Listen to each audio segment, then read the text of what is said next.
oceans, they can't portray enough empty spaces, time to rest and dust. There's no wonder left for us to love. No warmth or shelter, just satellites above. All the shines, bring it back to what it's like. Make the move, do we do? As the world cries tears in our hands, are we all part of a bigger plan? All the shines, bring it back to what it's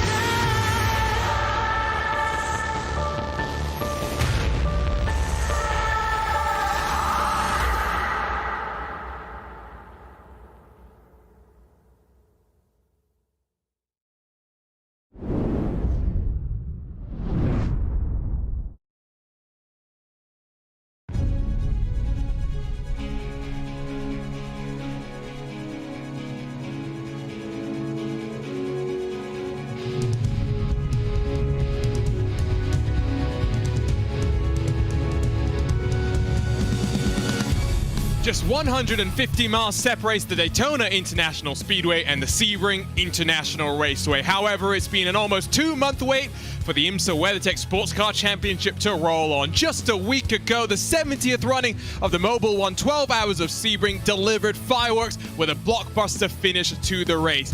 This weekend, though, iRacing takes its visit to Sebring, and today we get set for the 12 hours tomorrow with a short preview of the action that lies ahead. Hello, everyone, and welcome back to RaceSpotTV, where alongside myself, Arjuna Kankipati, joined, as always, by Will Chadwick. Will, we love doing these previews. Last time at Bathurst, a little bit of chaos. Not expecting the same today, but we're racing under the night lights here.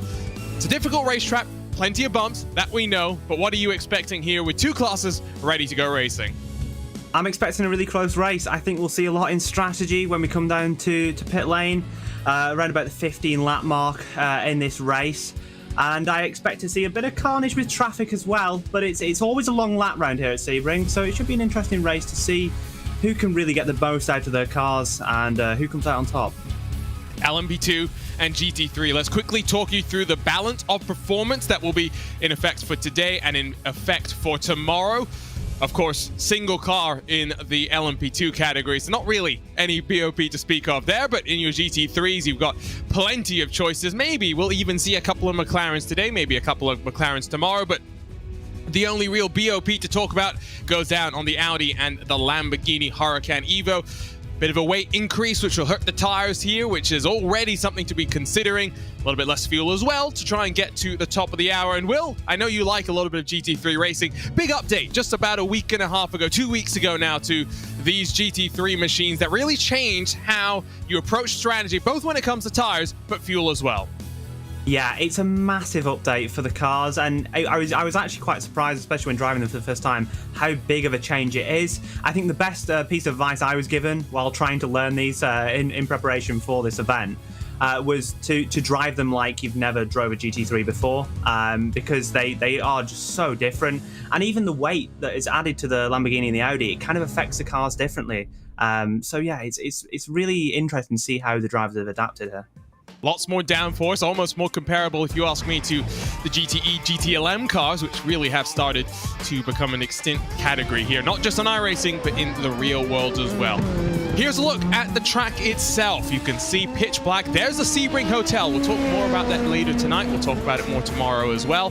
But at a track like this, where there's not much ambient light, it's very difficult to pick out your braking zones. And one other thing to be thinking about, Will, is the fact that when you're coming through traffic, light can sometimes just disorient you a little bit more than you're expecting. Yeah, it's definitely going to be hard for the LMP2s to make sure that they're not destroying any of the GT3's races. I think there's a lot of sensible spots to get past, but when you come into the pressure points in the race, where we're getting towards the end maybe, or just on the first run through, where you're just trying to make sure that you keep within the tow, because pretty much like every iRacing track, if you're within the tow, you're going to be going faster per lap. you could see some interesting sends, let's say, but only time will tell, and I'm sure we'll see what's going to happen. If you want to follow live timing and scoring, head over to timing71.org. Real world and virtual world combining there as well. Plenty of interesting analysis to be following along with tomorrow in our 12-hour race. Team Redline's Dominic Hoffman has the benchmark. He improves very slightly to extend his advantage at the front. Mika Happinen for, I think, Black Star Racing across the line to slot himself up into fourth. Here comes Van Erven down through Tower Corner as Francesco Panetta's gone up into second. Hoffman's clear by almost 0.4 of a second from the rest of the field. In your GT category, Lucas Prada has the pole position with a 156.322. That is blistering. Less than a tenth back, though, is Vlad Kimichev. Yuri Kastor currently runs in the third position. In terms of the corners here, they're flat, but they're very bumpy on the braking zones. What's the most difficult corner in your opinion? Is it Sunset Bend, or is there something else that tickles your fancy? I think, especially from just getting to learn the new GT3 model, I had a lot of issues at turn 1. I tended to find that if you went in a higher gear and then shifted down in the middle of the apex, it stabilized the car a lot. But the amount of times I've spun or got it wrong at turn 1 is shockingly bad. But then again, you've also got the S's near the back of the lap as well, which you've got to be millimeter perfect in order not to get a slowdown and just to make sure you get the quickest lap times possible. So there's a lot of challenging corners here at Sebring, and it's a huge challenge for the drivers. Yeah, and I mean, turn 1 is so high commitment, right? You dab with the brakes, down a gear, try and get hugged to the inside wall and roll onto the power as early as you can. We're watching the 5-star Motorsport Lamborghini roll through Tower Corner himself with just under now 60 seconds left to go in this qualifying. Timu Kangas has just jumped up into second position. I'm sure I butchered that name, so I do apologize. Yellow lights for the GTs makes it that much easier to figure out which class of competition you're really watching. That Lamborghini has the endurance headlight setup as well. Clearly worth 0.2 of a second, Will. I completely agree. I think that anything you can do to distract your opposition is worth doing, and Rune Janssen there with the endurance headlights is sure going to do that, starting from 9th place currently. We'll see where he gets to at the line. I must say, these lap times are making me feel somewhat decent about myself. With 3 laps practice, I did my track guide for tomorrow's 12-hour broadcast.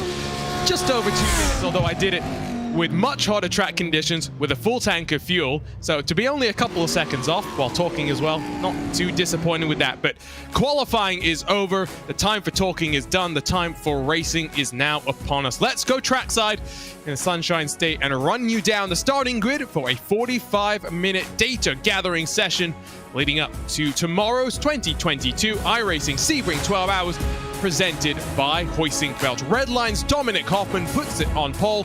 He's almost more than 0.3 clear of race clutches Timu Milikangas. Matthias Van Erven and Francesco Panetta will share row 2, while rolling off on the inside of row 3, Pure Sims' Paulo Munoz alongside Jesse Tekala. Down in 7th, you find Mika Happinen with Ville Hattinen rounding out row 8. Nate, wow, I'm getting so stuck in that Scandinavian mindset. Nate Grukelski will line up 9th. Alongside him to round out the top 10 is Alan Bazoglu. Alex Santori Hanska and Jesse Hilayo, 11th and 12th positions. Man, what did we do to deserve some of these names today? Being really thrown under the bus. Rupe Krupia and Nathan Zhu, 13th and 14th, with Jeffrey Colmel and Satellite Racing's Adam State sharing row 8. Colinton Kulo and Jim Bourne, 17th and 18th, while final car in this class, it's Michael Day. So 19 LMP2s will roll off there. Then in the GTDs, Lucas Prada will line up on the inside of row 1 alongside RHG's Vlad Kimichev. Premislav Lemonek inside of Yuri Kastorp, who's got a rather eclectic paint there for his Audi R8. Jorge Garcia and TJ McLean round out the top 6, while Adam Pilo and Manuel Torres, 7th and 8th, Claudio Mack and Rune Janssen through the top 10. Kimon Sapani and Nicholas Denneler, 11th and 12th positions, with Mattia Fulgini and Connor Muir, 13th and 14th. I have never struggled with names as much as I'm doing today. Ike Weinberg and Tobias Hulver, 15th and 16th, with that Biela racing car on the outside of row number 8. Anton Shalev and Shivok Navi, 17th and 18th positions.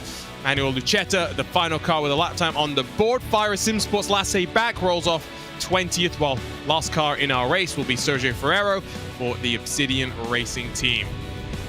You'll note they've lined themselves up on a start-finish line. We've got a full pace lap, which might be something to think about because it's a little bit more fuel that you're burning, and we've seen it not just here in these IMSA races, but across of the service. The longer the pace lap, the more fuel saving you have to do. And it's not necessarily about a strategy, but it's about when you can come down to pit lane, how you're going to be able to beat your opposition by timing that properly. Yeah, like I said, I think that pretty much any track on the iRacing service these days, you're going to have some benefit from being in the tow. So it is always important to kind of try and break that in the pit stop, because obviously if you feel a little bit less time, you're going to spend less time in the box and come out sooner and open the gap up to the car behind. And yeah, I think people will definitely have that in mind and using as little fuel as possible on this pace lap. Personally, I would be absolutely going maximum fuel save mode now if I was on that outlap. And yeah, it's interesting to see the approach of certain drivers, and I'm surprised to see so many BMWs, Brian. Oh, maybe they're preparing for BMW Sim GT Cup action this coming Sunday. Formula One, there's also BMW action. What more could you ask for? When it comes to fuel saving, one thing to note with the LMP2 cars, Will, is that you're no longer able to save by getting onto the clutch. iRacing realized that was the new meta. Drivers are doing that to try and gain a little bit of an advantage.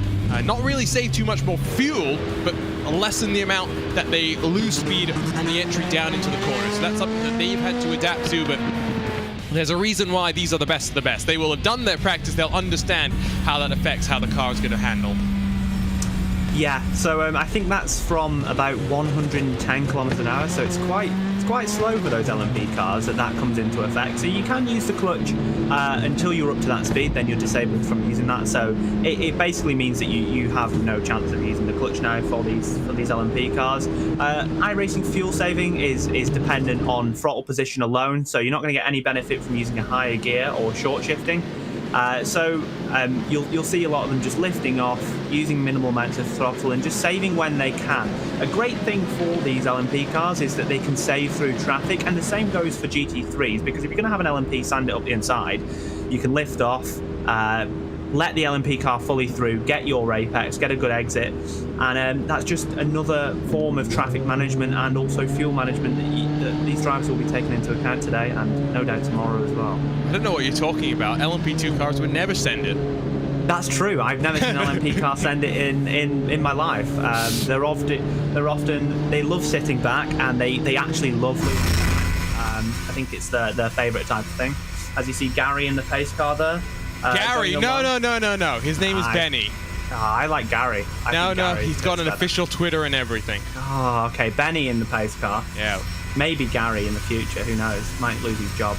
We never know. He's True. loving life. He's a man of many faces. That's something that if you paid enough attention to the pace car driver, you might have noticed. But at least for now, let's get ready for what's likely to be a 25-26 lap affair. One final chance for these drivers to understand what their car is going to do through the traffic, how aggressive they want to be. Dominic Hoffman for Team Redlines on pole position. The pace car will pull off, leave the field in his hands. The GT car's hanging back a fair ways as well, but the green flag drops. We're racing at the Sebring International Raceway, and already Hoffman has broken clear of the field behind him. A couple of cars straggling to try and get up into second spot as they go too wide, about 3 rows deep for second on back.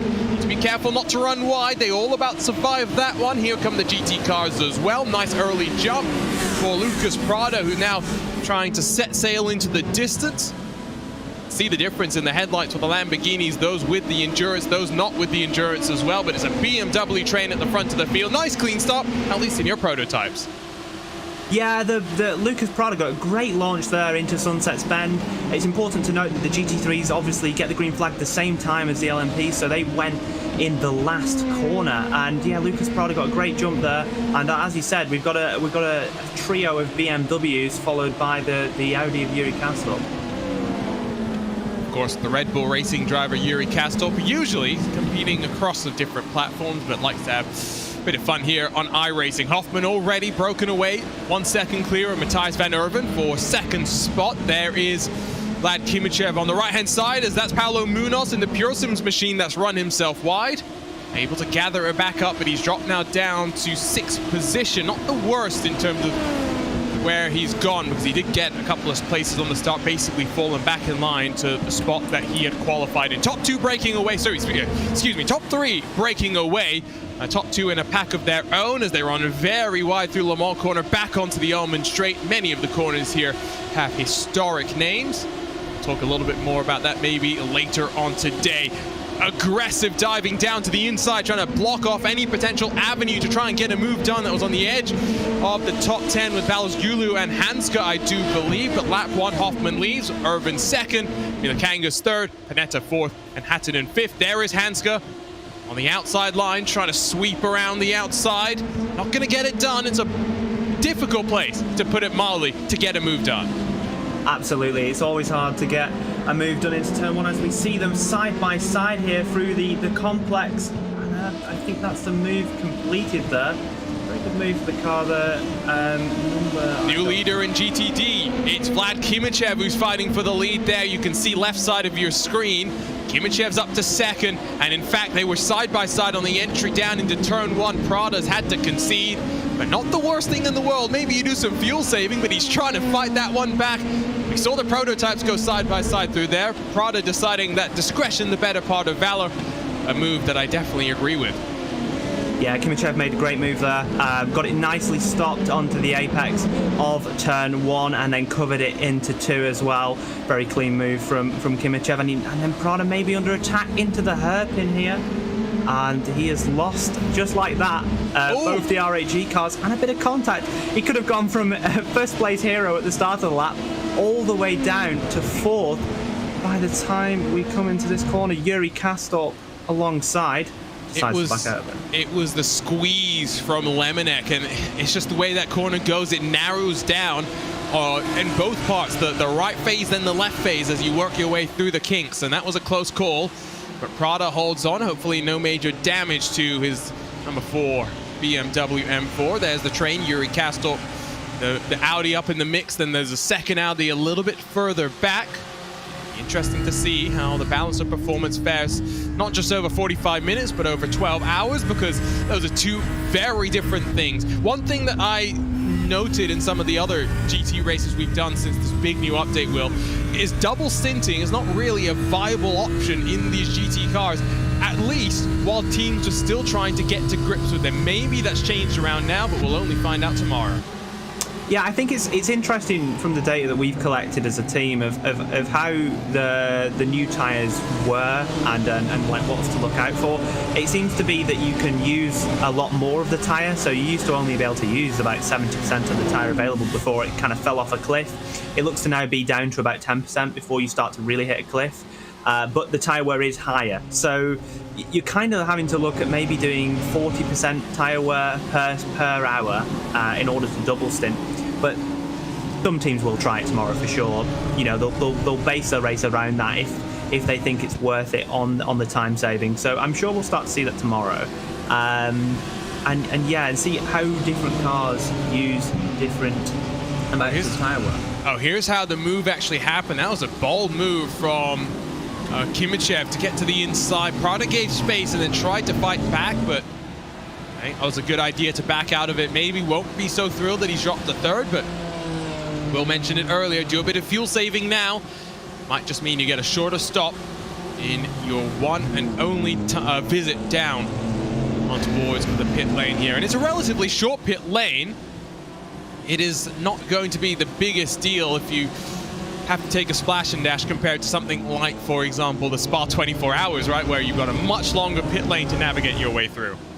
It's always important to take that into account, but I think you're always planning to avoid that at the end. You know, you have to run your own race and set it up all the way through to the end, pretending that you don't have any mishaps with damage or other cars, etc. What possibly could happen in the entirety of the 12 hours. I think in terms of this race, it's important to note that Vlad has a 9/10 per second lead now over his teammate Lemonek, which is They'll definitely be in VC together, in my opinion, and that'll definitely help them, and it'll be to Prada's disadvantage because he's effectively racing two cars which know exactly what they're doing with each other and the strategy that they're on. We saw a replay of something that happened to Michael Day, who was already running last in your prototype field, but got it wrong through Le Mans. Paid the price, maybe a visit into the tire barriers, looking on board with Manuel Torres as he sees TJ McLean and Adam Pilo fighting in front of him through the very high commitment turn 1. Nicely lit interior of the cockpit, something that we've seen over the last couple of decades is the fact that with these endurance races, teams and manufacturers have realized that some ambient lighting, if you will, is beneficial. That's why you often see blue light inside of the cockpit, especially when you're in some of those prototype machines. Looks like Ike Weinberg might have had a moment and run himself off the track. Is deep in the brakes, goes Torres in that green and black. Zenith Esports. Yeah, there we go. I was trying to remember the team name, and you managed to remind me right there. Yeah, so yeah, like we were saying, it's interesting. I'm actually shocked by the car choice here today because I don't believe the BMW is anywhere near the fastest car. I think that depending on what you do with setup, I think it's interesting to see what you can kind of get out of it. But it really does show that teams are setting up for Sim Cup on the Sunday because obviously if you spent your entire 12-hour prep and everything in the BMW, you're going to be perfectly adapted, ready for Sim Cup the following day. This is what happened to Weinberg. He had a bit of contact before, and then that's a helping hand. And oh, yeah, that's a pile-up. That's a party into turn 1. Somewhat reminds me of what we saw with Juan Pablo Montoya a week ago. But no safety car. That's the beneficial thing here. I'll tell you, by the way, Will, because I am taking a look. I have the benefit, right, of going and seeing what liveries have been submitted to us, for us, I should say, tomorrow. I'm just nice move there. Sorry. It was a nice move. Sorry, I'm still more transfixed by the car selection because you're right. There's plenty of BMWs, but we do actually have a decent mix of basically all of the manufacturers being represented. Yeah, I mean, like I say, we're unfortunately not going to get to run tomorrow, but I never say that because you guys still submitted a livery. I'm seeing here. I did, yeah, I did, just in case. But okay. I don't imagine we'll be running tomorrow. But it's interesting to see the choices because I personally believe the two fastest cars to be the McLaren and the Ferrari. However, the Ferrari's very bad on tyres. But like you said, it's also bad to drive, but that's just my opinion. Yeah, a lot of rotation in the mid corner, which is good, but sometimes it can over rotate.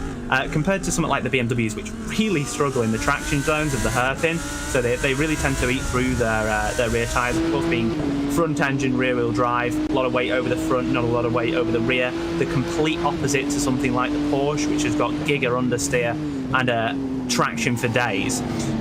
So it's very interesting to look at the car selection. But yeah, I do expect to see some teams that are maybe focusing more on the Sebring 12 and have no interest in running the BMW Sim Cup to probably go for bolder options like the Ferrari or the McLaren, or who knows, maybe even the Mercedes. Mercedes we'll see probably from Williams Esports and Urano due to their new deals with Mercedes as well.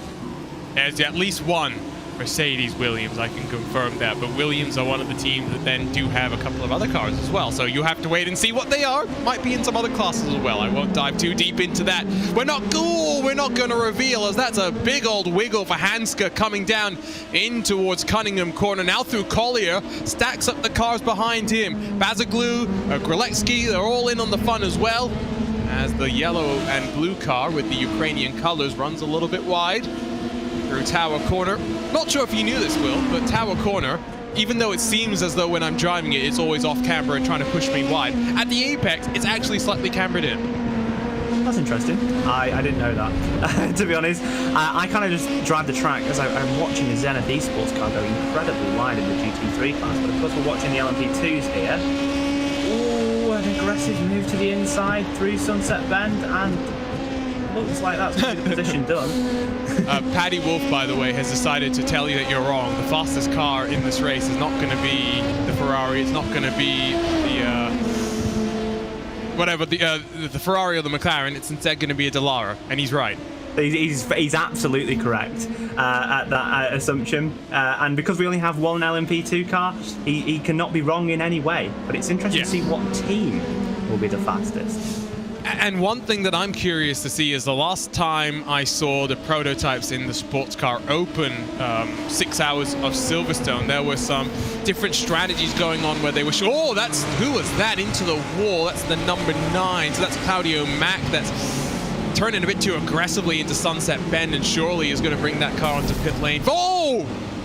That's an unsafe rejoin. Somewhere Connery Maddock is livid with what's just happened there. That's a huge impact, and that will be day done for that Lamborghini. And yeah, I'm not sure. I'd have to watch that one a couple times on replay. But yeah, it looks like. Oh, here we go. Oh, we're gonna get the second part of it. Yeah, yeah, definitely.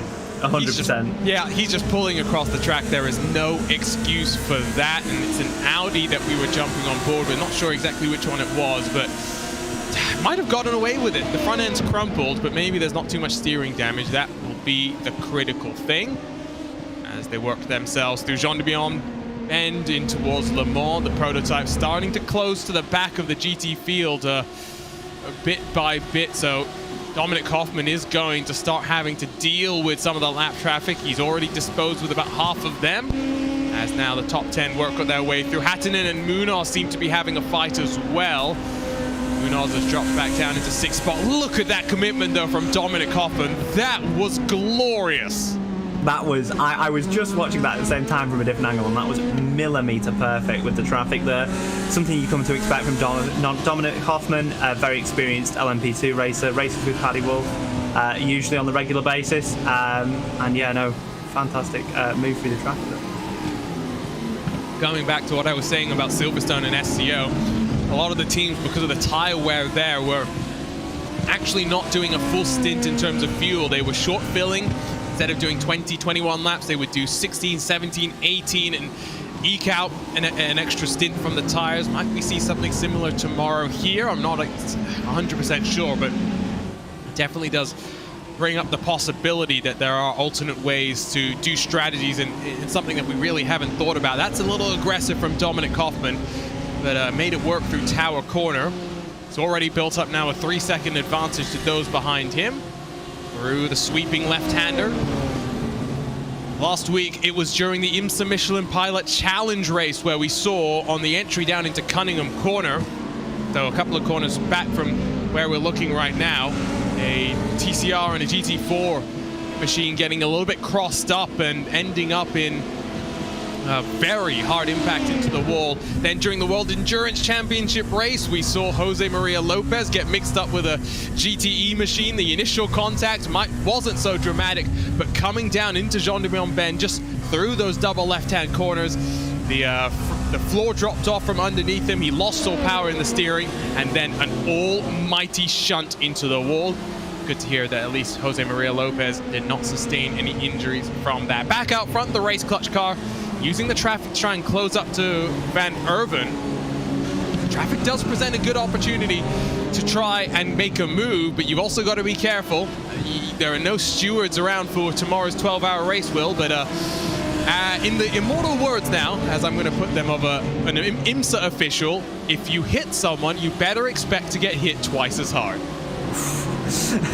Potentially could be the case. I don't think we should maybe advertise retaliation, but you never know, depending on how angry you could make someone. But yeah, I think sure there's a lot of time you can make up during the traffic as the fastest class, and the same goes for the GT3s. A lot of time in trying to, as I always kind of advocate, trying to force the LMP to go the way you want it to, and lose as little time as possible. It's a huge part of these multi-class endurance races, and it's something that you don't get at the likes of the Spa 24-hour or the Bathurst 12, where it's just single class.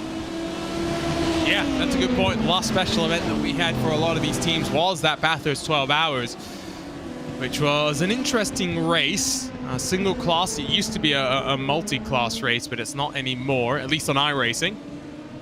You raced 8 as well for that one in the middle of May, as we look rearwards from Van Erven. With 15 minutes in the book, still 30 minutes left to run. Saving a bit of fuel on the entry down into Sunset Bend, which is interesting because he's now 5 and a bit seconds behind Dominic Hoffman. Yeah, I think he now needs to worry about it. Dominic Hoffman is by far the quickest car in this race, and I think that he just needs to worry now about the race and what he can do to make sure that he gets that second place. And yeah, just worry about his own race, do his own fuel saving, and not really worry about Dominic Hoffman unless of a major incident. Hoffman's got this one in the bag easily, in my opinion. But maybe that's a commentator's curse. You never know. But I will say, Van Erven's livery is by far one of the best I've ever seen. I've been trying to figure out what it is. We've got, I think we've got Toto Wolff on one of the engine cover, the No Mikey No Face. I think we've got Nico Rosberg Explosion on the front as well. We have a Gunter Steiner, that's for sure. Oh, what a hero! Yeah, yeah. I think it's just a beautifully put together livery, which is clearly the reason he's in second there. Yes, clearly. I mean, big brain strategies from him to get that Gunter Steiner logo on, as looks like Day maybe has Day done in that number 38 car, as he's on pit lane very, very early. You could make it to the end from here, but I would be shocked if that was planned. The two cars, it was Navi, Sivok Navi, that was in that Audi that came onto the scene when Claudio Mack did that pretty horrendous rejoin, and that Audi has also had to take a trip down to pit lane. Both those cars still having some repairs done, although at least for now they're still in the server and potentially ready to go racing once more. We're looking backwards now to the edge of the top 10, where Nathan Yu is hunting down Adam State in that Satellite Racing number 37 machine. What are we expecting from the cutoff tomorrow, Will, in terms of strength of fields and minimum I ratings needed to make it into this top split? I think it's going to be a lot easier to make. So you can draw some similarities to the first event we had in the year, which is Daytona. So the cutoff there was, I believe, about 7.8 for the GT3 class and maybe about 6.5, 6.6 for the LMP2 as a team. One thing to note, though, that is a 24-hour race and not a 12-hour race, but then you could also say that that race is more popular than the Sebring 12-hour. But I think popular opinion is that GT3 will be around a 7.8 to 8 cutoff and maybe like an 8.5 SOF, strength of field, and then LMP probably 7, maybe mid 6. Oh, there's been an issue for some of your GT machines. We saw the 5-Star Motorsports Lamborghini during qualifying. He's now pointed in the wrong direction, and I believe this is down at Cunningham Corner potentially, or it's at turn 1. No, it's at turn 3, in fact, and there's still stuff going on there as they round themselves through Big Ben. Tobias Hulver involved, I believe Connor Muir as well, Anton Shalov, excuse me. We saw side-by-side through there earlier, but we did mention that it's not the easiest place to make that work. We'll have to go and see exactly how. I think 4 different cars got mixed up in that one, because the LMP2 traffic, I think, was already through. So it will start. There's a car going wide at turn 1, but that's not going to get involved. Oh, Janssen drops it by himself.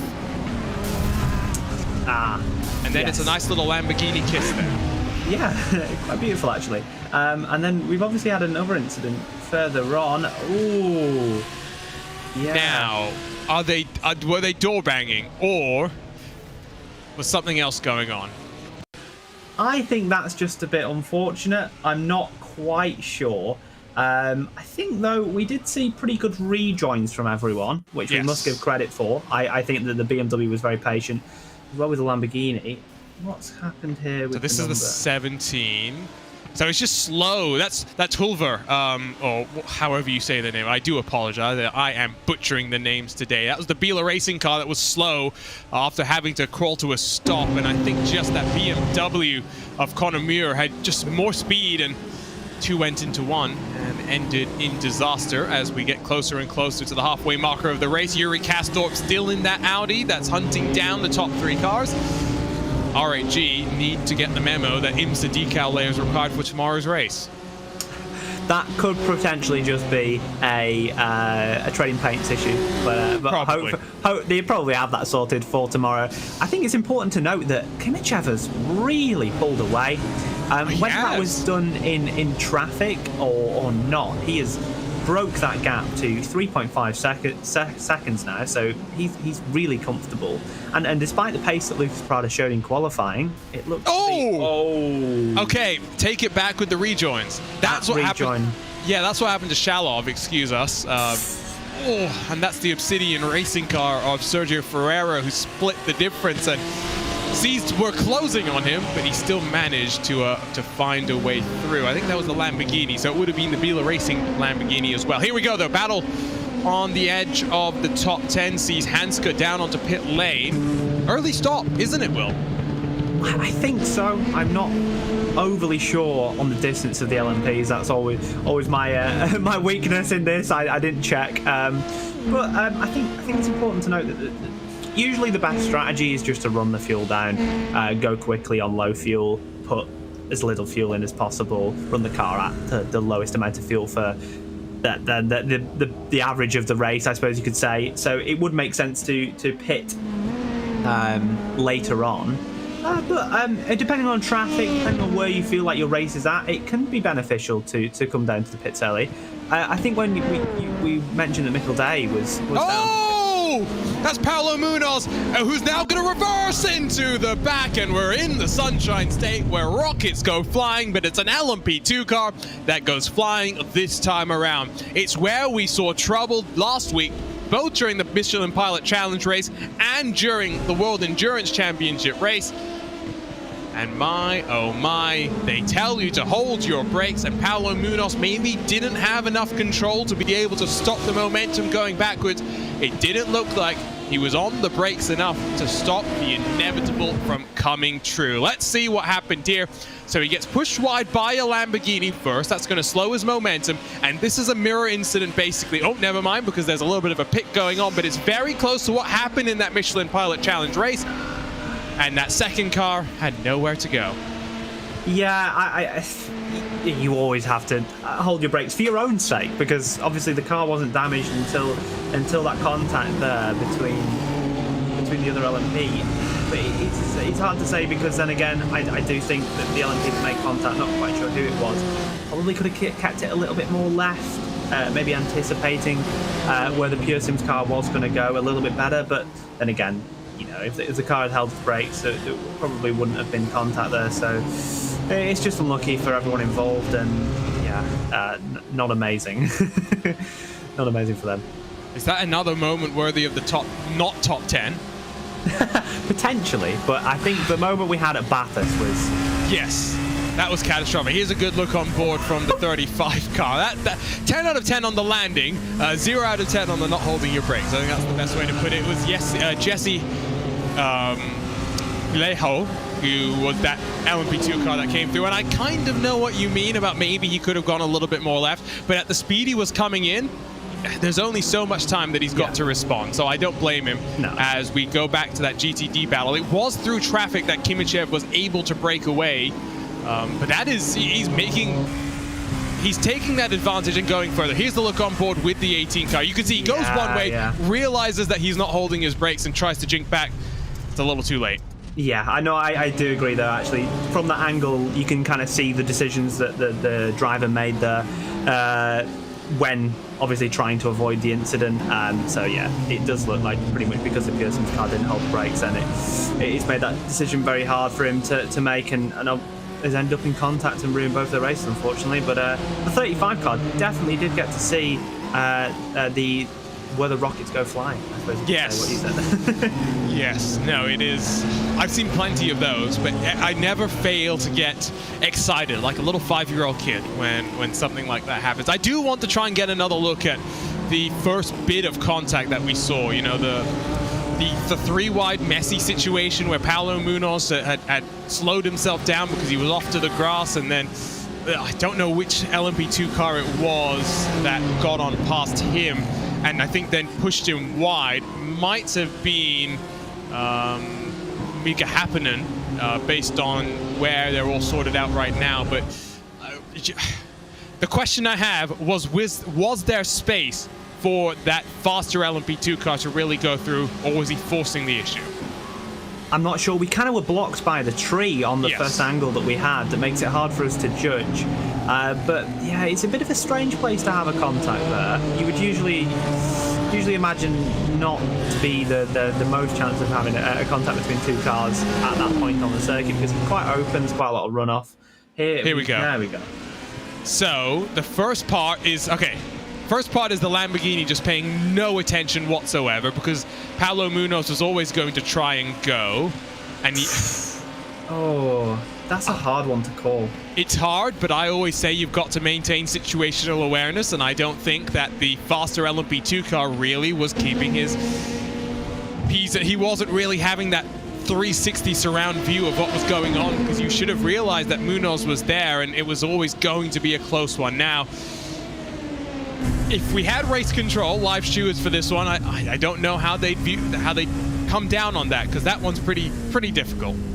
Yeah, it's a hard one to call, but like you say, you've always got to be a bit wary when you're like darting in between two cars. I've had it happen to me, at least as a slower class at this track where you've just been caught up with a faster class that's coming in between you. As we see the GT3 cars come down to road, something I haven't mentioned is we are expecting between 14 and 15 laps between these cars. I think it'd be very brave. Well, 16, I should say. I think it'd be very brave if someone manages to get 16, but they will have to have done a lot of fuel saving. Well, and do remember the long pace lap that we had as well. Yes, no, yeah, that actually, yeah, I think 16 is impossible to be honest. But yeah, 14 to 15 laps. It looks like, I would say, that you probably see Kimachev in this time by, as the leaders in GT3 are currently on their 14th lap. But we could see the likes of maybe Yuri Kastor looking at how the different cars consume their fuel. The Porsche being the best on the fuel, the Audi being pretty good. Could see maybe Yuri Kastor go the extra lap. Oh, here he comes. Here comes Kimachev in what is traditionally the R80 Junior colors. We should make that clear, but he brings that car down on towards pit lane. Seems like the entirety of the GTDs are following him down, so they'll get into their boxes, grab the splash of fuel that they need to make it to the end as the Zenith Esport car tucks in right behind Yuri Kastor. It's a packed old pit lane here. All cars funneling their way down in. It's important to note that I think I saw one of the Zenith Esports cars miss their box. I believe it was Manuel Cubo Torres who just makes their box a bit. Going to impact him slightly on his pit time, and that means that Lasse back has closed up to the number 7 car. Of course, Lasse back starting at the back of the grid, and yeah, made some really good progress inside to the top 10. Looks like Adam States had an issue, by the way, in the Satellite Racing LMP2 car. I'm just trying to see if anyone else isn't where we'd expect them to be as some traffic plays itself out. There is that 37 car. Working through the chaos. Doesn't have the new fetching Satellite Racing colors on that car, but still a nice little bit of kit. Hoffman leads in this class. Almost 8 seconds clear of Van Erven. 13 car still in close pursuit, but then you find another 7.5 seconds back to Hattinen in the 26 car. So big gaps have formed in this LMP2 class. I think it's important to note that the two drivers we have at the top of this race, Vlad Kimachev and Dominic Hoffman, are some of the best on the service. You know, they're both closing in on that 10K, and probably see them there pretty soon, depending on what happens. But yeah, they're two of the best drivers on the service, and they're proving that today, leading each of their classes respectively. Here's Cubo Torres in the BMW, who is right behind Lasse back, who's done a great job to work his way up through the field. 13 positions gained so far, although he is going to hit a bit of a roadblock. TJ McLean in front of him will be likely the last car that he's got a chance of passing. So then it's a 4.5 second deficit that he's going to face to close up in front. Here's the first of the expected LMP2 pit stops, we'll put it that way. Hattinen leads in Happinen, Bazoglu. Man, I am awful with these names today. Awful. I couldn't do any better, believe you me. I'm purposely avoiding names I have no idea how to pronounce because I will absolutely butcher them and no doubt get roasted for afterwards. So if I avoid them, then no one can If you avoid them, you're never wrong. I see the logic. Yeah. One thing that we did want to kind of talk about is, of course, there's Formula One going on this weekend, and you know, Max Verstappen's ever present for Red Line, no matter what they're racing in, no matter what platform they're racing in. But you've been telling me that even though he's not at home, he's away from his rig, he's still been able to go out and have some fun in some hosted sessions, and he's doing it while going quickly from a controller, with a controller. I think we saw that majority of the last week, but yeah, he's unbelievable on a controller, and I don't quite understand how anyone can drive that fast on a controller on a simulator game, especially in the Mazda MX-5s. ABS, you know, plenty of nice and slow, and for some reason is just incredibly fast as we see the LMP2 leader, Dominic Hoffman, into the lane on lap 18, changing to 19. Should be the rest of the field in as well. Race clutch car follows in Van Erven. Every time I come to Sebring, every time I see nighttime at Sebring here, I just remember when it was Fraser Williamson partnered with, was it Alex Trainer? A couple of years ago, and they were coming around there, and there's this wonderful gif of in the old HPD, I believe it was, they're coming through, there's a GT car in the middle of the road, and you can already tell where this story is going. Upside down, somehow in the bridge as well, all sorts of chaos. Off a pit lane, Van Erven emerges in front as you'd suspect. No major drama. One thing that maybe we're glad that we don't have to deal with just yet is weather here in iRacing. Yes, we've got rain coming, but did you see the end of that World Endurance Championship race where the sky was orange and it looks like the heavens are about to open up as there's a fight going on outside the top 10? But can you imagine what this sort of racing would be like with the rain in effect as well? I think what a lot of, like, obviously we've been waiting for rain for quite a while here on the iRacing service, and you know, it's testament to the iRacing developers. They're trying to make sure that it is as good as it can be when it does come out, and you know, we've seen some very promising screenshots over the past few years with it due to come relatively soon. We expect maybe by the end of the year. Let's see. I don't know. I feel like you could say that every year sometimes, but I think for a lot of people, the purity of iRacing, with it being, okay, the temperatures change, but you're never going to be, your strategy should never really change if you drive the perfect race, and for a lot of people, it makes it more skill dependent instead of look dependent. Oh, Colmel deep into the hairpin. How did he avoid running into the back of the cars in front of him? Adam State almost got turned around for the second time today. That was a close one. But to go back to what you're saying, that's the beauty of rain, right? Is the fact that in the real world, for example, you don't just put on some old tires or some rain tires and go back out there. You actually make changes to the setup of the car itself. So that's something that iRacing's going to have to be working on as well. And it's more intensity in your preparations, and it's somewhere where you would expect that the bigger teams with their you know, more drivers, more resources behind the scenes would have a bit of a step up. Yeah, it's something that I've thought about quite a bit, is that I think that it will mean that there'll be more compromise on setups, and you could then therefore have teams that are maybe more off the pace, maybe gambling a little bit more for a more dry race, a more wet race on the setup, which would be able to close the field spread up potentially and maybe get a few more surprise winners. But then saying that, we've had quite a few surprise winners over the past few years in iRacing. You know, if you talk about your Red Line as your Mercedes AMG Petronas F1 team of the iRacing world, we've seen Fira win at Daytona in the GT class this year. Last year, Fira, sorry. You can pronounce that one correctly, at least. I will absolutely mispronounce everything. But anyway, and we saw, I think the previous year we saw now debunked AAA Sports win in the GTE. AAA is basically RAG now.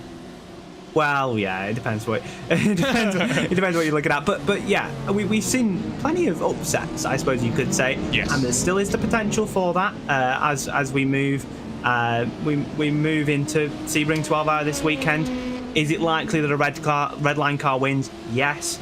If you were putting your money on someone, you probably would pick a Redline car. Which driver lineup? Not sure, but Well, the other thing to remember, right, is the fact that it's not just, even though it's a Porsche Esports Super Cup weekend, the fact that the likes of Josh Rogers and Mitchell de Jong are no longer competing in that World Championship. They'll be racing with one another. That's going to be a lineup that maybe does put the intensity back in the fight at the front, because we saw how it was Apex versus Coanda during the Daytona 24 hours. Unlike Daytona, which has been the Coanda stomping ground, they've won all but 2 races. Only one of those races were they actually even competing in. This has been a race that has been a lot more wide open. Only Radicals Online, a name that maybe new fans of sim racing aren't so familiar with, but those who have been around the block will very much remember from their exploits over the last 10 years or so. Only have Radicals Online won in the prototype class on multiple occasions. You can find repeat winners if you look at your GTE or even the GT3 class, where Coanda, Redline, or Redline / Pure Racing Team, if you want to be technical, and Vendaval have won on multiple occasions. But this is not such an easy race to call, if you ask me. It's a race where it's about luck more than people think about, and it's not just making your own luck. It's about surviving the other things that you've seen, because I don't like to talk about negatives, but a lot of the driving that I've seen in the last couple of months or so, especially at the top level, has been questionable at best. I think back to you and me, Will. We were commentating on SEO Silverstone. Some of the stuff that we saw there was unbelievable from the LMP2 cars.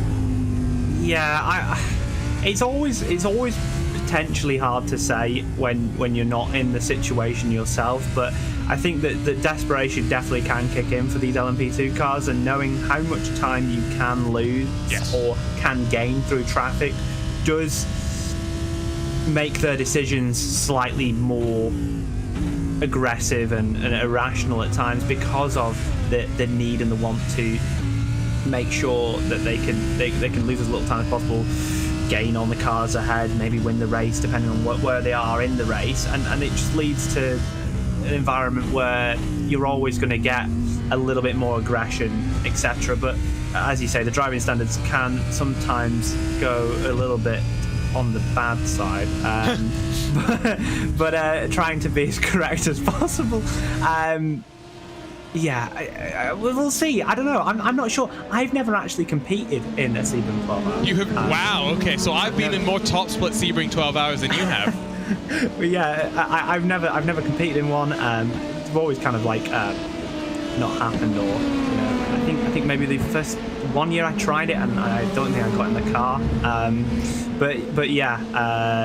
I've never competed in the Sebring 12 hours, so I wouldn't know. But I have done the 12 hours of Preventic here. Oh, in the GT4 as you were, right? Yeah, which ended in a crash. First time through. Why am I not surprised? First time through for the GT3s, I was killed. Probably your fault. It was not my fault. I mean, never my fault. I'm a racing driver. I can't believe that.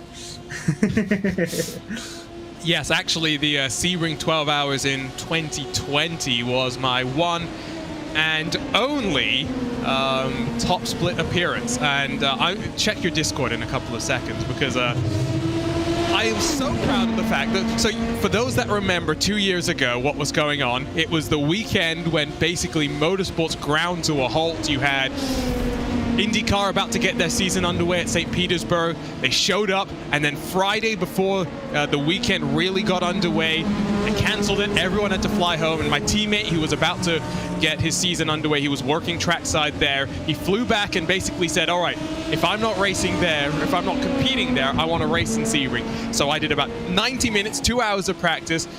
We registered for the race. We weren't expecting top split, but that's the way it went. And with less than 2 hours of practice, I was less than a second slower than Josh Rogers. My proudest ever sim racing achievement, Will. I think that's a good effort. I was really far off at Bathurst at times, so I think in quali we were like 1.5 off. Was it put it on pole? I think it was Alexander Thiebe who put it on pole. But yeah, some of that comes down to tyre preparation. I was rather poor, but yeah, no, I think that's a brilliant effort. And I probably wouldn't be the second off. I probably would be even further, to be honest, even to this day. I was pretty chuffed with myself, which is why whenever I get the chance to bring it up, I do.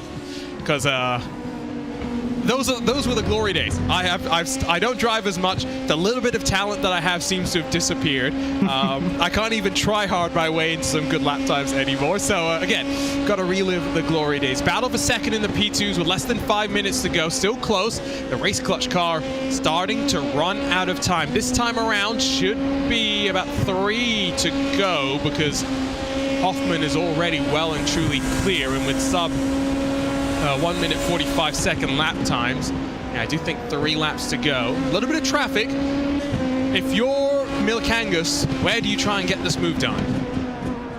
Last lap, last corner. Can't fight back. that's the theoretical perfect place to make the move. But I'm sure the race clutch driver will be sizing up his options, trying to see where Van Erven is maybe more weak in certain areas. You know, jumping to the inside there, trying to get inside the head of the best liveried car in this lobby. Yeah, it's going to be an interesting one to the end. I think it's going to be a 26-lap race for these LMP2s. Yes. So they're currently on lap 24, so there's a little bit of time yet. Don't imagine anyone's going to be able to break away. So, you know, if the race clutch car, the number 13, decides to go through, we could see a fight back from Van Erven. So I guess we'll find out. So in America, are you a fan of the bump and run? It's a very NASCAR thing to do. I think it's a very karting thing to do. They even had to stop it in the UK. But they introduced this thing where the plastic bumpers, you have brackets, and if you hit too hard, they drop down. You got a 5-second penalty. That was how bad it got. I remember once there was a you could put a rear bar in the back bumper. Like I think it was just to stiffen it up. I didn't have it in, and someone put their nose that far up at the start that it lifted my rear axle up and my engine conked out at the start. So I had no engine at the start, and I just got pushed all the way down to turn 1, and I ended up pulling to the side after turn 1, and it was a rather bad race. But yeah, bump and run. I mean, it can be useful in some situations. I like how tentative you're being right here. Well, if I say something now and then I end up bumping and running someone in the future, I can see this clip being replayed to me. But yeah, you never know. It depends. Desperate times come for desperate measures. I like that. There's a couple of battles in GTD. Sapini around the outside in his Audi. That Lamborghini just able to hold on. That's Mattia Feligni. We saw Rune Jansen as well as Sergio Ferreira duking it out just behind that battle for second in the prototypes. Side by side into the hairpin there. The number 13 did try and make a move around the outside. The 20 defending to the inside, looking to try and make a move on the brakes. Doesn't quite get it done. But definitely not going for my strategy of last corner, last lap. I have raced the LMP2s around here, VCO Pro Sim last year. I did actually try that whole massive send. I think it was on Brian Lockwood.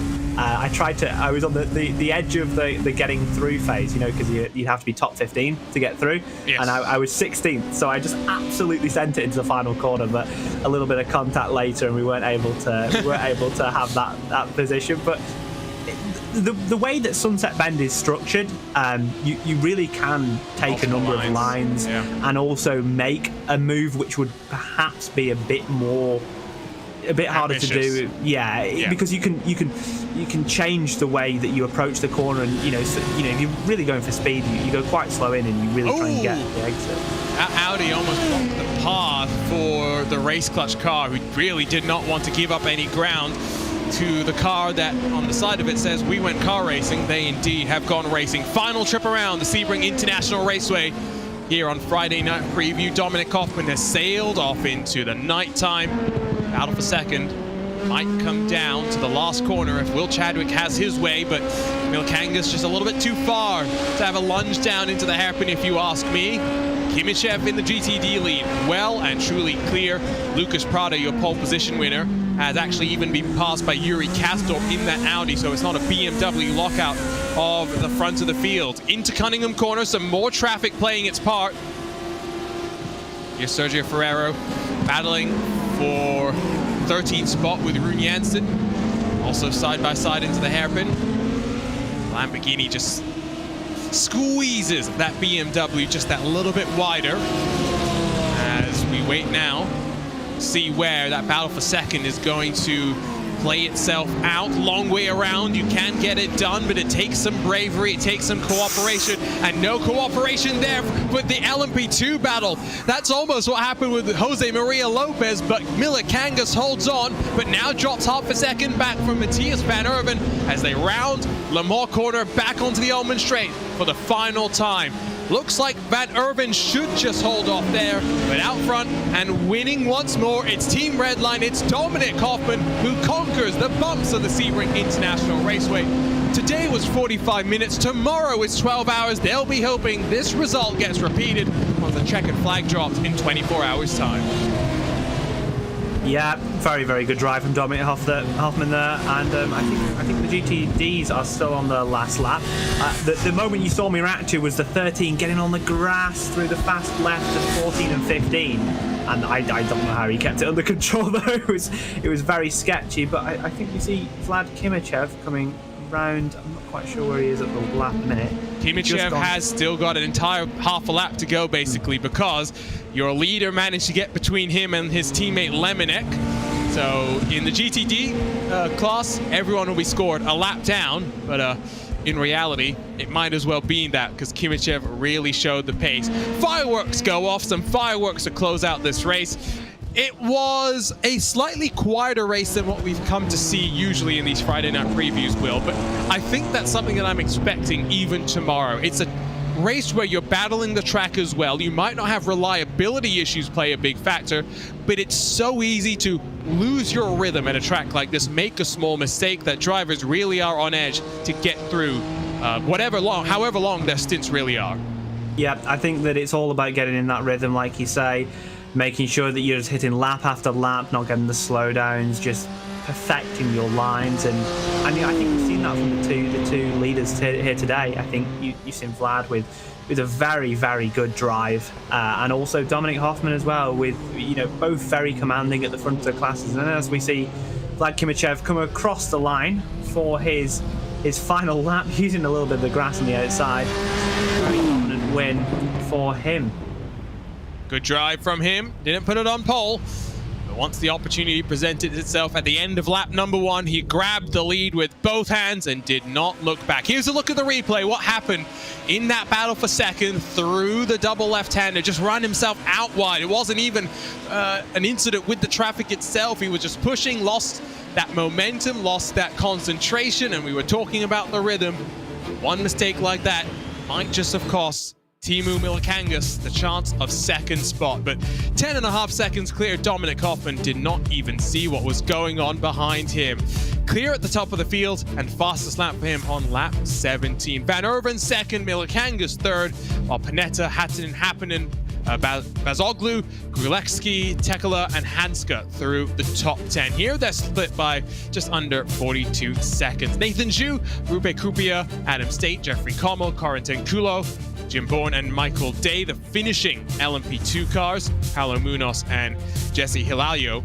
Big incident for the two of them. Munoz gets sent up into the air, but they both lose out in that one. Vlad Kimichev, 1 lap clear, but in reality it was closer to a 6-second advantage that he enjoyed over his teammate Przemysław Lemonek. Good outing for RAG as they build confidence up for tomorrow's 12-hour race, as they build their confidence as well to secure some valuable championship points in the BMW Sim GT Cup.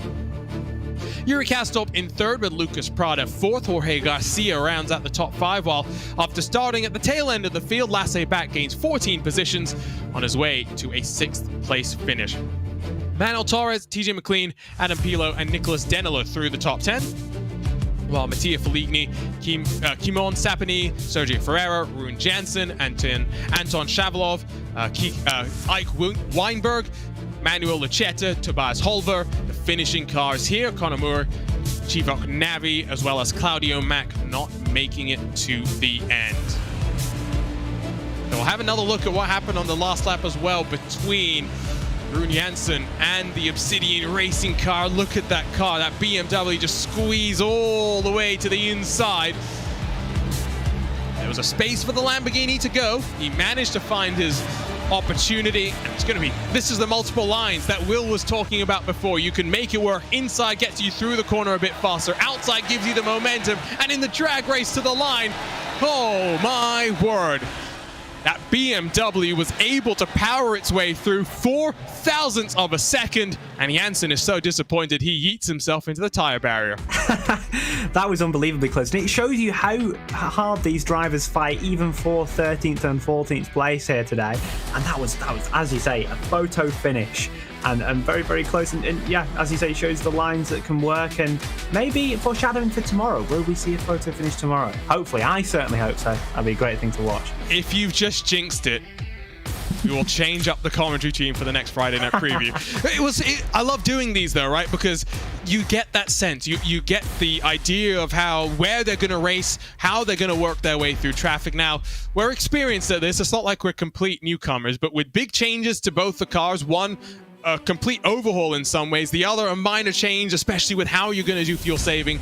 It is good for us to get that sense of what's changed and how teams are prepared heading into this next iRacing special event.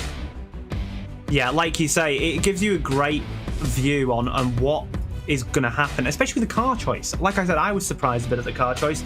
I didn't expect to see as many BMWs as we saw, but it really just showed that they're all setting up really for the Sim Cup, which obviously has prize money on the line as well. You know, you've got prize money on the line on Sunday. If you can prepare for that by using that Saturday as an extended test session, if you like, if you want to view it like that, it just puts you in better stead for the following day, and maybe grab some prize money and some crucial points to getting to the Sim Live competition at the end of the year. Now, unfortunately, this Sebring 12 Hours is no longer a VCO Grand Slam. Instead, the first of those will be at the Nürburgring 24, so no physical hardware on the line, but there is something exciting for every lap logged in the Sebring 12 Hours. No matter what split you're in, you will be entered to win a hoisting felt pedal set. So if you're racing tomorrow, get the laps in, because every lap might just get you a chance for some new hardware. But for now, we are going to wrap things up. Tomorrow, we do it again. The 2022 iRacing Sebring 12 Hours presented by Hoisting Felt. The first 4 hours, I'll be alongside Will Vincent to see exactly what's going to go on. And as we work our way through the day into the night, we'll get more commentary pairings to talk you through the action. But for now, on behalf of Hugo Luis behind the scenes controlling our production, for my co-commentator Will Chadwick, my name is Arjuna Kankipati signing off. Join us tomorrow, 12:30 p.m. UTC for the action. We'll see you then. The bumps of the Sebring International Raceway were nice to Dominic Hoffman and Vlad Kimichev, bringing the momentum into the 12-hour race tomorrow.